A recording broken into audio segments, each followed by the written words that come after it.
My name is Kendra Ann Sherrill, and I'm a filmmaker, and I also work as a producer and editor. When you get into the industry, you learn really quick that there's positions you can make money at, and there's positions that you want to do just for creative purposes. And so writing directing is more of my creative outlet, I guess. And then I'm really good at producing and editing, and that's where I typically tend to get a lot of my paid jobs. And so it's kind of just a well-rounded view that I do, yeah.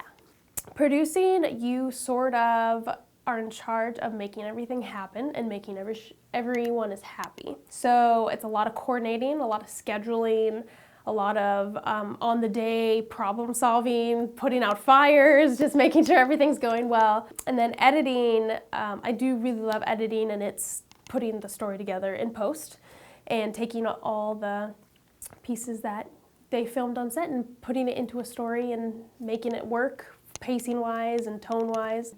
And when you work as a producer-editor, which is what I did at on Washington Grown at North by Northwest, it can get a little tough because if you have some days where you need to edit a segment, but then you're also producing a shoot, you have to balance it. But it's really just all about time management and making sure that you don't overfill your plate, because then you just drop all the balls and it just doesn't go well for anyone. So when I first graduated college, I was getting the very beginning, you get your PA jobs, production assistant jobs. That's in the film industry, that's where you start out. And so I was PAing on feature films, commercials, TV. You kind of do everything as a PA. You're like the groundhog is what they call you.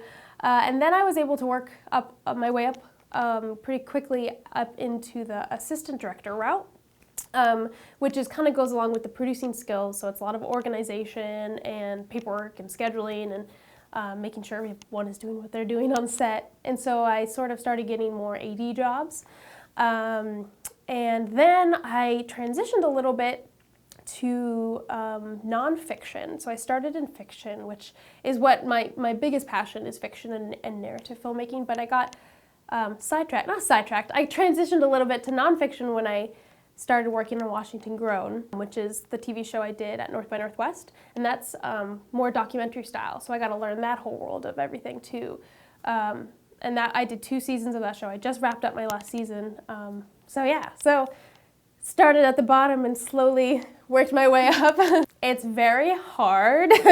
I mean, the film industry is not as glamorous as everyone thinks, so that definitely is something to learn. It's very, very rigorous, really hard hours, but if you love it, then it's worth it. And I guess the other big thing is that everything really takes time, a lot more time than you think it's gonna take. I thought I was gonna win my first Oscar by age 24, and I was like, okay, hold on. It takes a lot more time to get where you wanna be, and that's okay, because there's so many stories of your favorite artists or directors, and if you actually go back and look, they had been working for 15 years or 20 years before their big break, and so it's giving yourself a break, knowing that as long as you keep making projects and keep working with people, you'll eventually get to that point, but it's not going to be overnight.